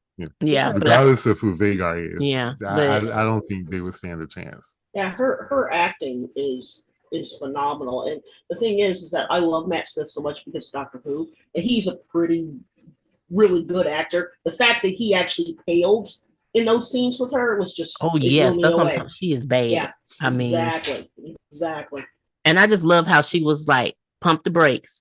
I understand she's the queen, but she's the mother first, and then she's a queen. I'm gonna tell you why. And then he's like, well, we could have ended this when you could have did this. And she just looked at him. Okay. Yeah, because again, and walked away. No, he said, I command you to kill your dragon. She said, would that you were king. Would that you king. Kept walking. I love it. That made me laugh. Because I was like, if you haven't learned anything about Rhaenys Velaryon, she ain't with the shits. She really acts like a queen. Like, yeah, she does. She really does. Okay. She should have been queen. Well, yeah, I'm about to say she should have been. So Yeah. But see, here's the thing that got me, and this is probably going to sound weird. All the time that Daemon was talking and this and that, he was acting as her husband, and this is going to sound funny. He should have been acting as her uncle, because uncle, a dad, a stepfather, a mom, stepmom, an aunt has a little bit more feeling for the personal side for losing the child. Saying that the queen is not doing her duties, that was wrong. He should have, instead of her husband, he should have been acting as her uncle. But see, I kind of disagree with that, because as her husband, they've already lost a child. They lost the baby that she was carrying, the baby girl she was carrying. He knows what that loss is like. So I feel like he should have had a little more empathy for her. But I also, at the same time, I understand his anger, because that was his stepson. That was, I think we said this last season. We saw him interact more with her boys than we do see with his own daughters. Right. Like even in this episode, his daughters are right there at the table next to him. You never see them interact. No, you don't. And I don't think it's that he doesn't love them. I think that in this world, boys are more valued than girls, even if they're second, third, or fourth son. So he was coming from that thing. But see, Daemon's whole thing is the anger that he has about the whole situation isn't just for his wife. It isn't for his mother-in-law. It's for the fact that, let's not forget, he was the original heir. He still is kind of salty about the fact that he got replaced. Okay, fine. You want to make my niece? Okay, fine. Then it further and further and further. He's like, in England, he's like number 9 right now, when he used to be number 1. So he still has feelings about that. And I think he also is still not clear on whether or not they killed his brother. Yo, I was just about to say that. He still might be a little angry about that, and I think he still feels like his brother would still be alive if it wasn't for Alicent. I really feel like he believes they killed his brother. Yeah, because he loved his brother. Yes, he did. And even when they went back that last time that they were there, when they saw Viserys and how sick he was, every time him and Alicent had an exchange, he was like, yeah, so he's so sick, y'all got to keep him out on milk of the poppy. Like, how did it get this bad? Like, what were the maesters doing? Are y'all like, are y'all keep doing this on purpose so that you and your father can continue to sit the throne in his absence? Like, he wasn't buying none of it. He was like, no, y'all did this to him. Yeah. And also he's a very impulsive, emotional person. Which is why Rhaenyra did not need to give him that look when she said, I want Daemon Targaryen. Because he wants to. Right. So it's like, he never does. He has a lot of luck on his side, but he does a lot of irrational action. Like, he doesn't really think about the consequences. Nope. He just does. But he cares a lot. So I'm going to go back. I didn't say he didn't care. It's just that he expresses it. No, I'm just saying he cares first and thinks later. Yeah, but he cares deeply too, which does not help. That's what I'm adding to you. That does not help. Yeah. And so, because I even go back to what Lori said, and I understand boys are treated better. I think he treats the boys that way because they have no one, and his girls are strong in who they are. Now, let something happen to one of those girls. Oh yeah, it's going down. It's going down. But like the girls have purpose. They have a family, but the boys have always been treated different as outsiders. And I think he's close to make them feel like they belong to that family because he knows his girls don't need that. I can respect that, and I agree with you, Sean. I really do. But let's not forget the baseline of him is he's crazy. Yeah, that's the baseline. If anything else, that is true. Yeah, but also I feel like part of his distance from those girls also, I think some of it may be because they remind him of their mother, and also he might feel a little guilt about Laena's death, even though that wasn't anything that was in his control. Similar situation, baby was breached, baby wouldn't turn. They couldn't get the baby out, but he could look at it as, I was the one that got her pregnant. I was the one who couldn't do anything. He may have some guilt. Or he couldn't do anything because he feels like he can always do something. And this time he couldn't. I mean, well, when you can go to the stepstones and kill about 100 folks single-handedly, I would think that I could do everything too. But unfortunately, that's not in the cards for him. Right. So, but I just restarted the episode in the background, so it's at the whole Alicent and Kristen Cole thing. And one of my friends pointed this out. She was like, if you look at the scene when he's doing his thing, Alicent has her stockings on. But then in the next scene, when you see them getting dressed, she's putting her stockings on. Continuity issue. Yeah. I said, well, maybe they got a little bit further to where she had to take the stockings off. Like, maybe we didn't see the whole scene. That is true. That's true. Maybe they, or some stuff could have got on the stockings and she needed new stockings. I mean, yeah. Just saying.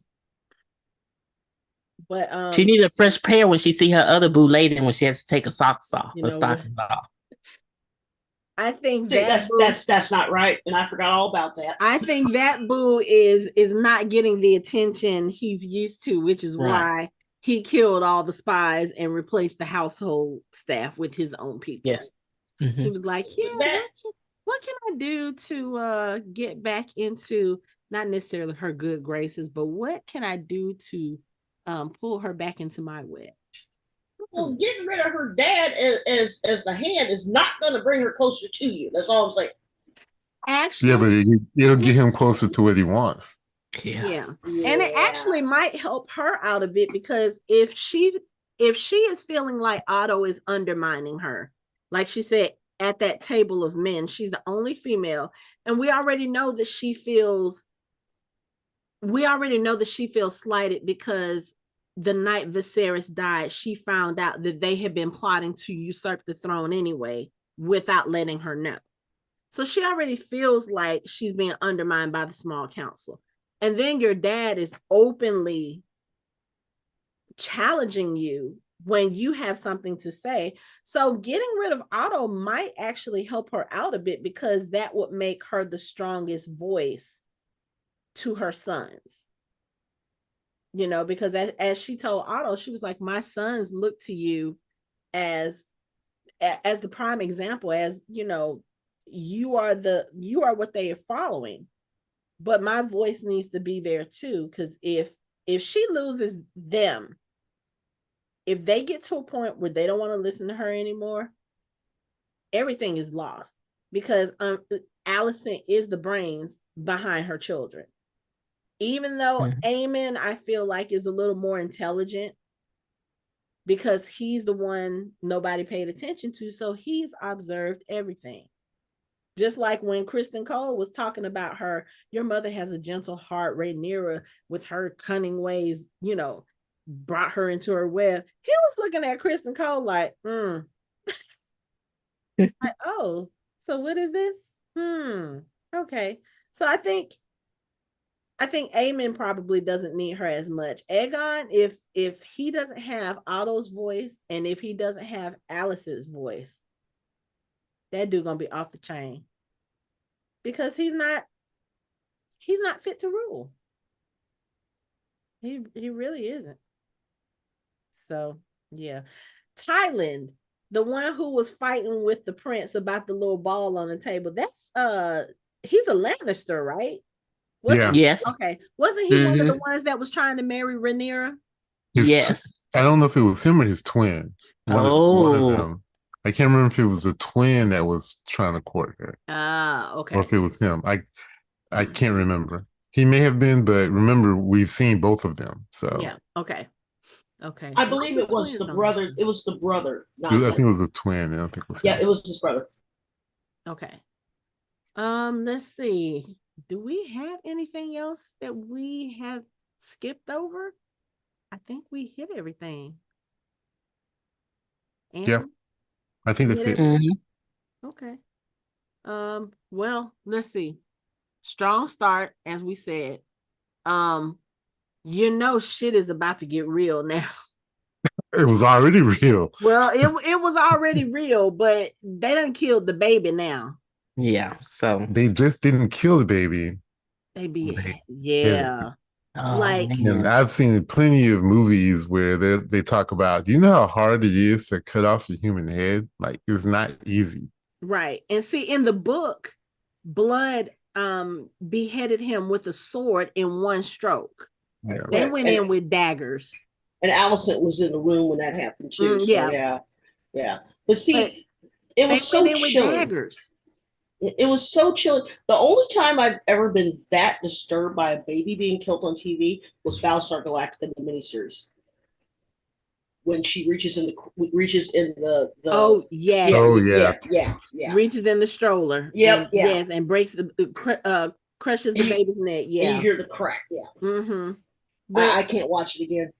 Yeah, but it's kind of similar to this, because like we were saying earlier, you didn't have to see the act. All you had to do was listen to the sound effects. Yeah. With the closed captioning on. This goes back to what you were saying earlier, Anthony, because even if there wasn't a guard outside the door when they first got there, you mean to tell me that all that time Helena is running through the corridor, she goes down the stairs, she reaches her mother's not one person is there for her to be like, they're in my rooms killing my son? There's no guards anywhere in that castle? Like, that doesn't make sense. Unless Larys knew what was happening and told everyone to make make the way clear. Yeah. But that was well, we know they were in the room with the king and stuff. It is. So I just feel like Cole did not assign the proper duties because he was preoccupied. but that's pretty much it. I think Anthony makes more commander. sense. Yeah. He is the commander. I forgot he is the commander because he's on the small council. Yep. And they were more, and also another reason why Alam was in there, they're on the wall, not the wall, but they're outside because that's where they're more concerned about. So they have the dragon circling around, and you saw how many soldiers are out there. They're more concerned that they're going to be attacked from the outside. They're not thinking about the inside. Yeah, because you still got to look at the big picture. Like they do, but I didn't say they were smart. No, I'm just saying he has. This is him not knowing what he's supposed to do as commander. Like you still got to have. You still have to keep certain things in place. For 20 years at this point. Right, but they're so thinking that it's going to be head-on dragon versus dragon. They're not thinking of anything happening on the inside. Because the game they're playing is not the same game that Daemon's playing. Daemon's like, I just have someone going in there and kill. Mm-hmm. They're not thinking that. They're thinking, oh, we're going to have soldiers come, dragons come. That's how we're going to fight this out. Yeah. We're going to have a decent Blood fight. and Cheese walked through that whole castle and didn't get stopped not once. Not once. Like you walked past the king. They walked through the throne room. There were no guards. There was guards in the throne room. There was? Yeah. By the king. There was like one or two. Yeah. And that's why he told him, he was like, keep your head down. But still, I understand you got the rat, the rat traps on your back and stuff. Still, somebody should have been there. Who let you in? How did you get here? What is your business here? How long are you going to be? Oh, somebody needs to escort. There should have been. And why are there two of you? It's only supposed to be one of you. Like ask a question. It was only supposed to be one. Yeah. And the one that you see, he ain't even supposed to be on that level.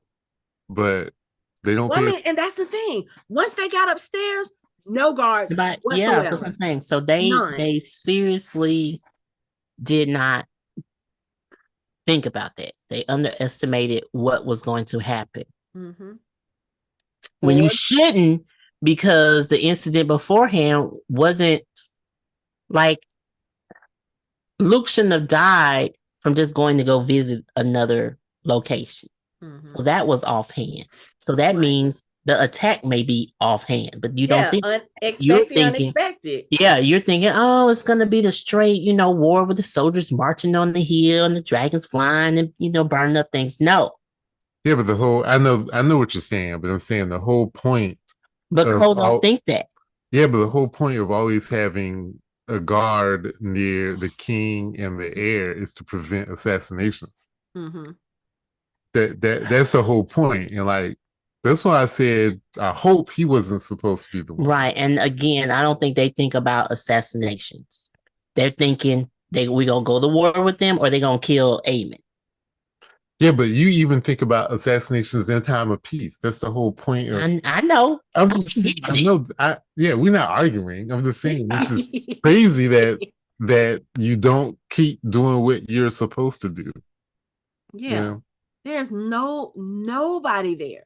There's no reason not to have one guard on that upper level.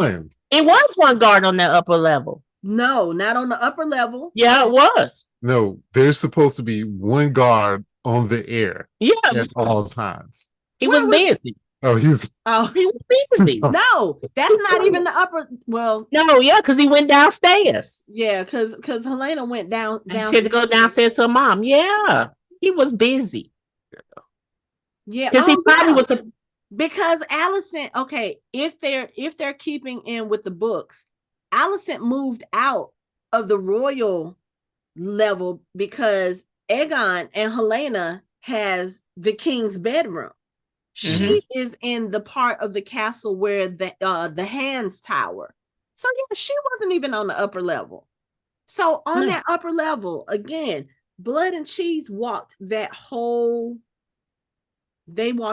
floor. They didn't meet anybody until blood came across the handmaiden, and she dipped. Once she saw the chainmail up under his hood, she dipped. She was like, I'm not about to be here for this. But again, even when Blood heard the commotion coming from Helena's room, he walked straight in there. You don't see any bodies on the floor. There's no guards that's been killed. Nothing. When she flees with Jacera, she runs out. She looks to make sure they're not following her. She goes down the second corridor. She looks to make sure nobody follows her. Nobody is there. There's nobody patrolling. There's nobody standing at the foot of the stairs. Nobody. That is so... I gotta think it's because of what Anthony said. Maybe Larys found out and was like, yeah, let me pull y'all back. But that would... Two things. I guess it would make sense if they don't know that he's controlling them, because other than that, they're gonna be like, why didn't you have people there? But it's a whole bunch of guards that's about to die. It's cold. I got evidence. It's cold. What's your evidence? Cold. When he was sitting there just having, a drink and playing war games, Otto came into the room and said, "Go back to your post, Lord Commander. I need to speak to the prince." Yeah. But you know what why else, was Michelle? he not in his armor? He was on break, lunch break. He was on break, lunch break. Michelle, did you catch when the torch was rolling on the floor? Weren't you surprised that it didn't catch on fire? Because I was expecting it to catch on fire. I was, and I was trying to look for someone like in the shadows or hiding. Right. Because that's what it made it look like. Right. Yeah, there was no fire. And then the other thing is that, was it me? Now we know that Helena has visions and all that stuff, but was it me, or was that the slowest run, desperate for my life run you've ever seen in your life? I mean, she was almost walking, okay? Seriously. She was almost taking her time. I think they're trying to give the illusion of how far away she had to go. And I think also, too, even in the book, when it talks about what's going on there, even though, in the books, like I said, they were made to witness. One of the things that it says is Queen Helena she remained calm. And I think because of what they said to her, they were like, look, we just want the son and nobody else will be harmed. I don't think she really feared for her life in that sense, because they had what they wanted. You saw once they figured out which one was the son, they left her ignored alone. her. They allowed her to grab her daughter and run out the room. They weren't chasing her because they were there for the son. They said it to her specifically. He said a son for a son. That's all we want. You tell us where the son is, which one is the son, and we'll leave you alone. But if you don't tell us, we will kill all of you. So I think at that point, in her mind, she knew she wasn't in danger. I think she was running more so to get away from what was happening to her child. Because you basically gave your child up. Not too many people would do that. Most mothers would have fought them, would have screamed, would have done something to try to raise the guard, raise protection, whatever. If she had screamed, the kids could have gotten up and ran out the room. It would have been confusion enough, or it would have been confusing enough that none of them could have gotten killed, because Blood and Cheese might have gotten distracted trying to round everybody up. So I think at that point, when she had that vision earlier, when she said what she said to Aegon earlier, she was like, I'm afraid of the rats. I think she already knew what was going to happen. And she was just like, okay, if I just do this, it'll be done. Okay. First of all, I agree with everything you said 100%. But see, she's like Braun. She's sort of weirdly disconnected from things in everyday life, like he was. So she knew it was going to happen. She had a vision. She said she was afraid of rats. Maybe in her mind, she had either resigned herself to the fact that he's going to die no matter what, and two, I want to get away from this, because people like that who are sort of not quite there, I mean, there's nothing wrong with her mentally. She's just disassociated from everything. She's very, not that she's cold-blooded, but she's very sort of like looking from the outside in. Mm-hmm. So maybe a coping mechanism for her, like when she went to her mother, she said they killed the boy. She Mm-hmm. didn't say they killed my son, they killed the prince. She said they killed the boy. Mm-hmm. Okay. She wasn't emotional. She was just like, okay, I made it to safety. I'm gonna tell my mom what happened. Mm-hmm. And then she went on about her business. Very disassociative, the whole thing. I mean, first of all, look who her husband is. And the fact that he is a psychopath. She locks a lot of her emotions away. She has visions. Her father kept going on and on about how he always wanted to have visions of his own and be a foreseer. Had someone right there who's just like Braun, ignored her, married her to her brother. Well, let's face it, that was a given. But the fact is that no one pays attention to her. Mm-hmm. So therefore, she's locked herself away emotionally and just is doing what's expected. And that's it. She's not running around the castle like Alicent giving orders. What's she doing? She's sitting on the floor with her embroidery, very, very quiet with the children. Mm-hmm. That's all she's doing. She's not making dinner plans. She's not telling the servants to get her this, that. She's just chilling. And she's been doing that since she was born. Yeah. Usually in fantasy stories, when someone is a seer like her, that they're always having visions, they kind of live in the future. It makes it very difficult for them to live in the present. So they do disassociate themselves from the present and from being present because they don't have the capacity to do both. Yeah. So it's easy to understand why she has disconnected herself from what's happening now, because she sees what's going to happen. And in her mind, it has happened already. Mm-hmm. This was hard for her because this was her child, but it was something she had already seen. Yeah. So it was sort of easy for her to disconnect with because she had already dealt with it emotionally. Yeah. And then also when you're in that type of position, unfortunately, you have to make a choice. You can either give them what they want and live, save your other child, or they could have killed both of the children. They could have killed her, which I don't think it would have bothered her if they killed her as if her children had been safe. But when you have to think about it, okay, either one or both of them, she's not a fighter. She's not, like I said, she could have fought them. She could have screamed or whatever, but we already know that's not in her character. So, and I don't think it would have made a difference. You know what I'm saying? Like, they're still going to do what they're going to do. Mm-hmm.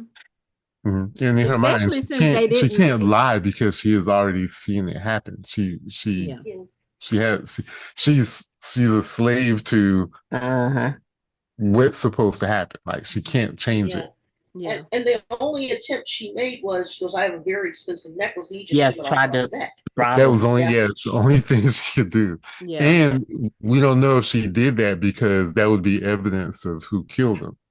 Because now, if he tries to sell the necklace or get rid of the necklace, that's how he's going to get caught. Yep. Because he has the necklace. He took it from her. He took it. Yeah. And she knows this. So she's just still doing what she has already seen. Yeah. And here's the thing. Even if she screamed out, there was nobody on the floor. So by the time they get up there, I know. Again, by the time they get up there, all of them would have been dead. I know. And I think that's the saddest part of it all. Like, there was nobody around. Nobody. She knew nobody was around. Because she knew Cole was with her mama. Cole abandoned his post for some pussy. That's his fault. But Cole is a fuck boy, so I didn't expect anything less. Oh wow! And that's why she wasn't surprised, because she already knew he was in there. Because she already knew, because it didn't. She was not surprised. It was like she knew it was there. I don't even know if it's that she wasn't surprised. I don't think it registered for her. I think she was just like, oh, she was in shock. Okay, she's not surprised because she probably seen it and picked up on it. So it's like, no, it's not. I'm just here because I need comfort and support. Yep. But yeah, the dance has started. It's about to be bloody. I'm trying to think, is there anything that's supposed to happen that would be on the level of like the Red Wedding? And I don't. There but it's later. It's toward the end. See, I'm thinking about going back and rereading the book for like a fifth time. Because the last time I haven't finished the story, so I don't know what happens. Like I think the furthest audiobooks are your best friend for this. Trust me. Audiobooks is your best friend for this thing. I can't. I don't know what it is.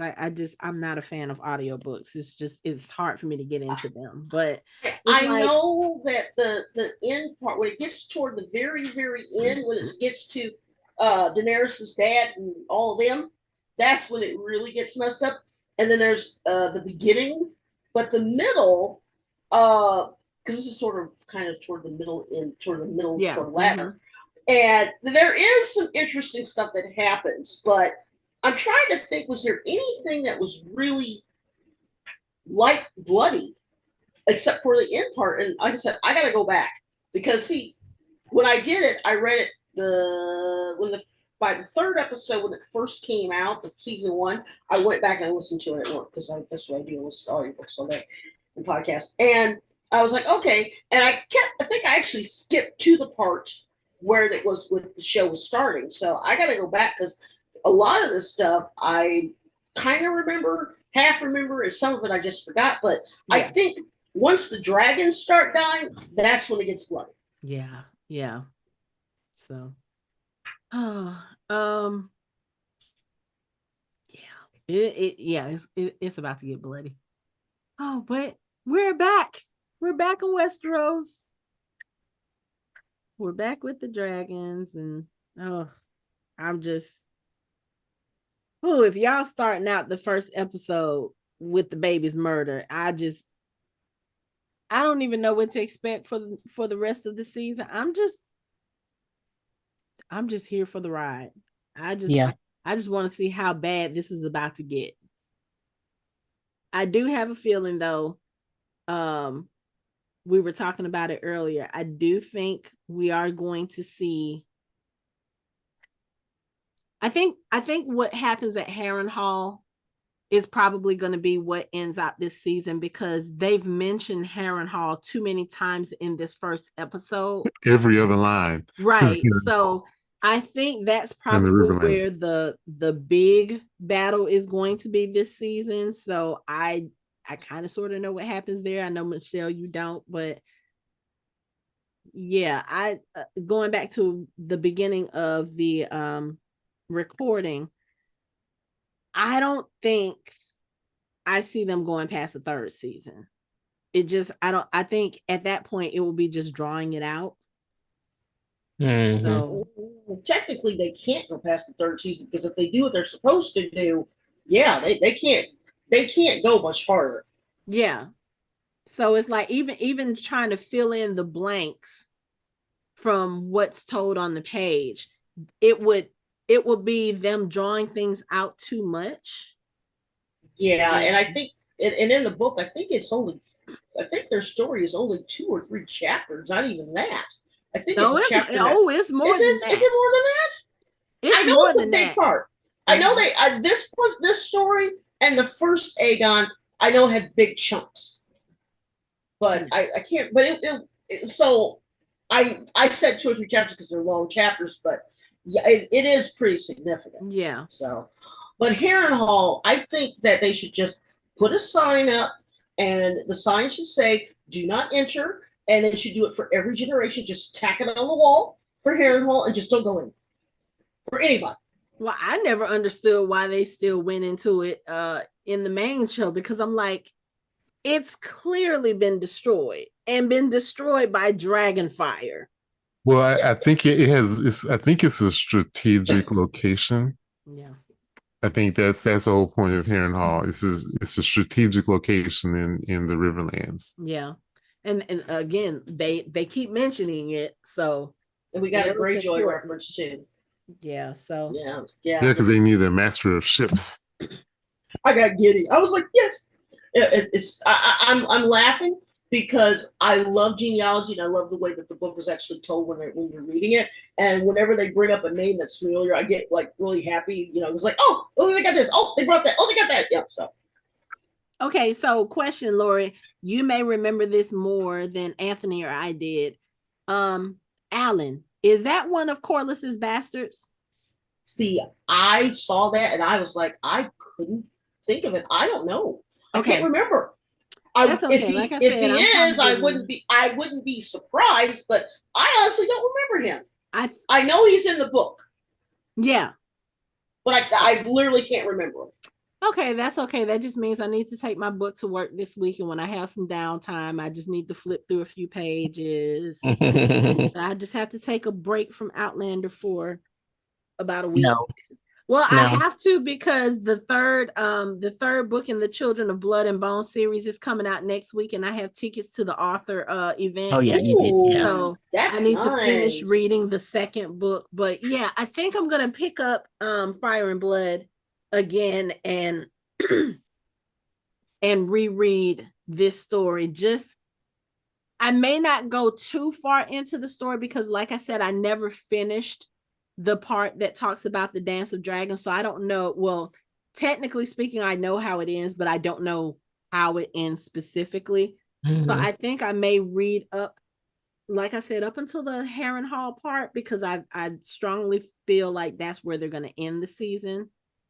And then I'll probably just leave it alone for a minute. But I am kind of curious about who Alan is and some of the other details that I'm kind of murky with, because I know there are a couple of other major murders that are going to happen, which, I mean, Dance of Dragons is going to be bloody, but they're going to be, I think there's going to be one similar murder to the prince, but it's not, I don't know. I think there's another child that's going to be murdered, if I remember. Oh no. Okay. There's several children that gets murdered. Yeah, I was about to say everybody gonna be murdered. Take your pick. Everybody. You can't pick one. No, not with this one. I mean, and you know what I was gonna say? I forgot. Going back to Eric, the or the twins, the other twins. The Kingsguard for Rhaenyra, when he's having his conversation with Daemon, and Daemon is basically angry at him. He was like, yeah, you and your brother sat by and let them usurp the throne and stuff. I love what he said. He said, Eric and I were brought into the Kingsguard at 8 and 10. We swore an oath to protect the entire royal family. So when they start fighting each other, what are we supposed to do? And I think that's a really good question. Like, when you have, because if you remember, the Greens and the Blacks, they're all family. King Aegon and Rhaenyra are brother and sister. Aemon is Rhaenyra's brother. He was Luke's uncle. So when you think about it from that point of view, like, all of y'all are royal. We're supposed to protect all of y'all. This is why we didn't kill, because Daemon's whole thing was, you could have killed Aegon and just let it go. How are we supposed to do that? We're supposed to protect him. Just like I'm here protecting your wife now. She is a part of the royal family. How are we supposed to choose? That's why they give Jaime so much shit later, because that's not what you're supposed to do, dude. Yeah. You're not supposed to kill royal family. You're just not. Right. But he had a good reason too. Yeah. Which I hope, once Brienne was writing in that book, that she put it in there that, oh yeah, the Mad King was gonna kill all y'all. So everybody. Here's the last point I want to make before our final thoughts. Some of this conflict could really have been avoided if y'all stop naming folks after other folks. Because if you think about it, when Viserys was having that conversation with Alicent, he was thinking he was talking to Rhaenyra, right? Mm-hmm. Who also has a young son named Aegon. Mm-hmm. If Alicent had been thinking that way, she could have thought that, oh, maybe since he thinks he's talking to Rhaenyra, but I can't remember if she knew that he thought he was talking to Rhaenyra. I don't think so. I'm like, He could have been talking about her Aegon. He could have been talking about Rhaenyra's Aegon. He could have been talking about the Aegon he was actually talking about. But y'all, please stop with the 6th of his name, 8th of his name, 80th of his name. Give these kids some individual names. And also, Rhaenyra, why would you name your child the same thing as your brother? I'm going to pull a mic here. It's simple. Sit them all down and watch Bob Newhart. This is Daryl. There's Daryl. Here's my brother Daryl. Here's my other brother Daryl. That's all you need to show them. But those Daryls don't have the fate of a kingdom in their grasp. But they would get the idea that maybe not all the individuals the same name. I told you I was pulling a mic. Sorry. Because I thought about that. I was like, it's an honor. It's an honor to name after various people. Now, I agree. Now, here's the thing. If they gave everyone nicknames like Pookie or Junebug, we'd be cool. Because then you know who they were talking about. Pookie got one eye. Within the same generation, you have 2 Aegon Targaryens. Yeah, just name one Pookie, say he's the one with the eye patch. Junebug's the one with the slightly darker blonde hair. Y'all good. When they said, how do we know it's him? He said he's got an eye patch and blonde hair. Just say Junebug. But also, who doesn't know who Aemon Targaryen is if you live in the Red Keep? Well, if you're a small folk and you are living and working in a tavern, you probably don't know what he looks like. Yeah, but if you're a rat catcher whose job is to be in that castle catching rats, and you should know what he looks like. You should know who your target is. Yeah, well, I think that was more of a ploy to see if he possibly could have gotten more money out of him. I also think that was him seeing how serious he was and whether or not he was actually going to get something more out of it. Because like I said, I think that he really did what he said he was going to do. Get the guy inside, and then he was going to bounce. I don't think that he actually was going to go through with it until he was forced to. And by the way, kicking a dog, you need to go to jail. Yeah, we already had that conversation. But I don't think that somebody like him, who, like you said, it was dogs and bones. He likes to gamble with. I think that for him, it was more along the lines of how much can I get with as little work as possible. And then when it came where he had to do it, he reluctantly did it. And then when he got to the point, he's like, well, if I'm going to do it, I might as well do it all the way because I'll get a bigger reward. But I think the biggest problem that he had is that he wasn't smart enough to double cross Daemon and go, hey, you over there, guard. Oh, wait, there are no guards. Prince so-and-so Daemon is in town and he's at the inn and he's waiting for me to come back with somebody's head. How about you follow me, give me some gold, and I'll show you where he is. He didn't think this thing through. I even think it was that. I think he was very singularly focused on the fact that, oh, if I do this, I'll get money. And then also, most of the people in the town are not fans of Aegon Targaryen. So he probably was like, oh, yeah, you know, stick. What was it that Blood said? He was like, fuck the high towers. Yeah. This is Cheese was probably the same way, like, you know what? Fuck them. I don't care.